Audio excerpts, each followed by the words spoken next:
Hello friends, welcome to Royal recipe. இன்றைக்கி நம்ம பார்க்க போகிறது ஐஸ்கிரீமு. இதில் என்ன சிறப்புனா, நான் இதுக்கு வந்து சிகப்பரிசி எடுத்திருக்கேன், உலர் திராட்சையும் எடுத்திருக்கேன். இதுக்கு தேவையான பொருளை பார்க்கலாம் வாங்க. ஃபஸ்ட்டு வந்து பால் 1/2 லிட்டர் எடுத்து வச்சுருக்கேன். இது வந்து ஃபுல் க்ரீம் மில்க்கு. அடுத்து வெண்ணிலா எசன்ஸு. இது அடுத்து வந்து உலர் திராட்சை, இது கருப்பு திராட்சை.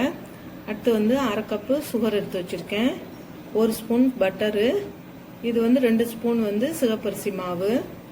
இது வந்து 1 ஸ்பூன் கார்ன்ஃப்ளவர் மாவு. இதுக்கு தேவையான பொருள் இதுதான். நம்ம இது எப்படி செய்யலாம்னு பார்க்கலாம் வாங்க.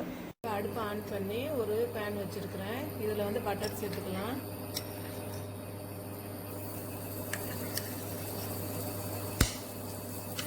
பட்டர் சேர்த்துட்டு இதில் வந்து சிகப்பரிசி மாவு போடலாம்.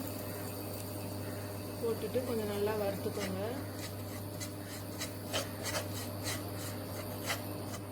கொஞ்சம் நல்லா வறுபடணும். இது நல்லா இப்போ வறுத்தாச்சு. ஸ்டவ் ஆஃப் பண்ணிக்கலாம். ஆஃப் பண்ணி எடுத்து வச்சுக்கலாம். இதை ஒரு இதில் அதே பேன்லேயே இந்த உலர் திராட்சையை போட்டுடலாம். போட்டுட்டு கொஞ்சமாக தண்ணி விட்டுக்கோங்க.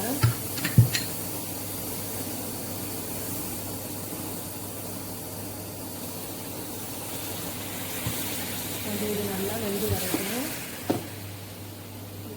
வேகட்டும். ஒரு சாஸ்பேன் எடுத்துருக்கிறேன். இதில் வந்து பால் ஆட் பண்ணிக்கலாம். பால் எடுத்து காய்ச்சிக்கிறலாம். இது வந்து தண்ணி ஊற்றாமல் எடுத்துருக்கிறேன். தண்ணி ஊற்றக்கூடாது. கொஞ்சம் நல்லா காயட்டும். காஞ்ச விட்டு அடுத்து என்ன செய்யறோன்னு சொல்கிறேன். இப்போ நல்லா காஞ்சிருச்சு, கொஞ்சம் வத்திருச்சு. இப்போ அடுப்பை வந்து ஸ்லோ பண்ணிக்கலாம். ஸ்லோ பண்ணிடுங்க, நல்லா ஸ்லோ பண்ணிடுங்க. அடுத்து மாவு 1 ஸ்பூன் ஃபுல்லாக போட்டுக்கோங்க. சிகப்பரிசி மாவு 2 ஸ்பூன் போட்டுக்கோங்க. இந்த பால் கொஞ்சோண்டு எடுத்து வச்சுருக்கேன். இதை வந்து ஊற்றி கரைச்சிட்டு ஊற்றலாம். அதில் அப்படியே போட்டால் கெட்டியாயிரும். இது ஃபஸ்ட்டு கொஞ்சமாக பால் விட்டு கரைச்சிக்கோங்க. கரைச்சி எடுத்துட்டு இப்போ அந்த பாலில் சேர்த்துக்கலாம்.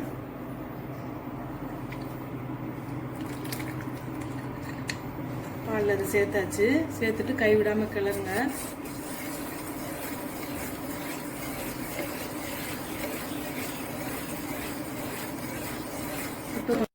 இப்போ சுகர் வந்து இதில் 6 ஸ்பூன் சேர்த்துக்கலாம்.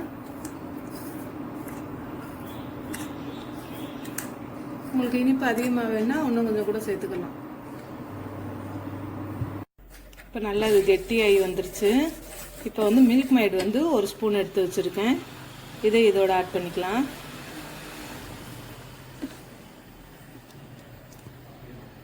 அடுத்து கொஞ்சோன்னு வெண்ணிலா எசன்ஸ். இப்போ இதில் கொஞ்சோன்னு வெண்ணிலா எசன்ஸ் ஆட் பண்ணிக்கலாம். இப்போ எல்லாத்தையும் நல்லா கலந்து எடுத்துட்டு ஒரு பாக்ஸில் ஊற்றி ஃப்ரீசரில் ஒரு 2 மணி நேரம் வச்சிடணும். அதுக்கப்புறம் எடுத்து மிக்சியில் அடித்து வைக்கலாம். இப்போ இது 2 மணி நேரம் வச்சு எடுத்தாச்சு. இதை வந்து மிக்சி ஜாரில் போட்டு கொஞ்சம் நேரம் அரைச்சி திருப்பி எடுத்து பாக்ஸில் போட்டு வச்சுக்கலாம். மிக்சி ஜாரில் போட்டாச்சு. இப்போ இதை வந்து ஒரு 5 நிமிஷம் விட்டு விட்டு அரைச்சி எடுத்துகிட்டு வந்துக்கலாம். இப்போ இது அரைச்சி எடுத்துகிட்டு வந்துட்டேன். இதை வந்து ஒரு பாக்ஸில், ஒரு மூடி ஓட்ட பாக்ஸில் ஊற்றிடலாம். இதை வந்து திருப்பி வந்து 2 ஹவர்ஸ் வந்து ஃப்ரிட்ஜில் வச்சு எடுக்கணும். ஒரு 2 மணி நேரத்துக்கு அப்புறம் திருப்பி எடுத்து ஒரு தடவை திருப்பி அரைச்சி வைக்கணும். இதை எடுத்து இப்போ ஃப்ரிட்ஜில் வச்சிடலாம். இப்போ இந்த பாக்ஸை க்ளோஸ் பண்ணி ஃப்ரீசரில் ஒரு 2 ஹவர்ஸ் வச்சிடலாம். 2 மணி நேரம் கழித்து எடுத்து பார்க்கலாம்.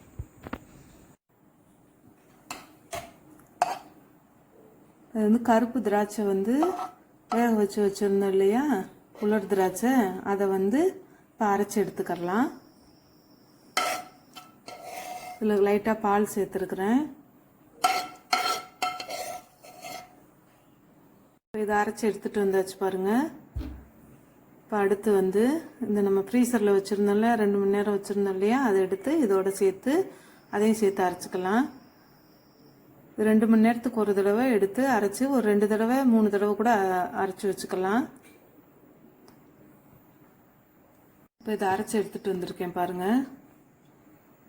இது நல்லா நம்ம வந்து 2 மணி நேரத்துக்கு ஒரு தடவை ஒரு 2-3 தடவை அடித்தா நல்லாயிருக்கும். நம்ம எவ்வளோக்கு எவ்வளோ அடிக்கிறோமோ அந்த அளவுக்கு வந்து சாஃப்டாக வரும், ஸ்மூத்தியாக இருக்கும் ஐஸ்கிரீமு. இப்போ இது பாருங்கள், கலர் சேஞ்ச் ஆகிருக்கு பாருங்கள், அந்த கிரேப்ஸ் கலர் வந்திருக்குது. இப்போ நான் அரைச்சி எடுத்துகிட்டு வந்து ஊற்றி வச்சுருந்ததில் பாக்ஸில் ஊற்றிருக்கேன் பாருங்கள். இது வந்து சாக்கோ சிப்ஸ் வந்து மேலே போட போகிறேன். இது வந்து சும்மா கொஞ்சோன்னு போட்டால் போதும், போடாட்டியும் ஒன்றும் இது கிடையாது. இல்லை நட்ஸுக போடனாலும் போடலாம். சும்மா அழகுக்காண்டி போடுறேன். அந்த திராட்சை, உலர் திராட்சை கொஞ்சம் எடுத்து வச்சோம் இல்லையா, அதையும் மேலாக தூவிக்கலாம். இதை அப்படியே எடுத்து மூடிட்டு ஃப்ரீசரில் வந்து 8 மணி நேரம் வச்சிடணும். வச்சுட்டு எடுத்து பார்க்கலாம். 8 மணி நேரம் ஆயிடுச்சு.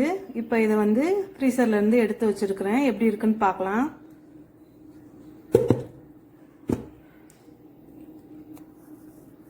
இப்போ இதை எடுக்க போகிறேன். அது வந்து எடுக்கிற வந்து கரண்டியை வந்து கொஞ்சம் சுடு தண்ணியில் டிப் பண்ணிக்கோங்க.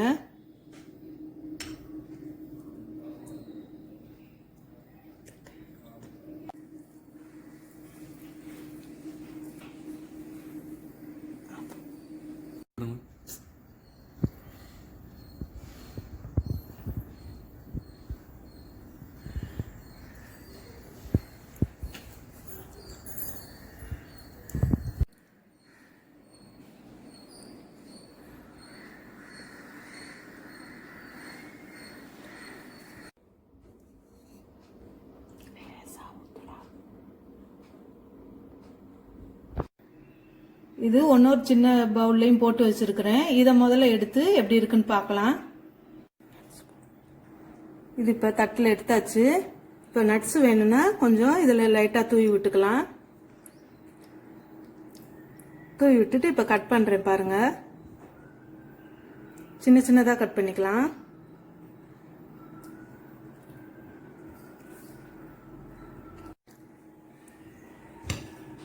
இப்போ கட் பண்ணியாச்சு பாருங்கள், நல்லா வந்திருக்குது.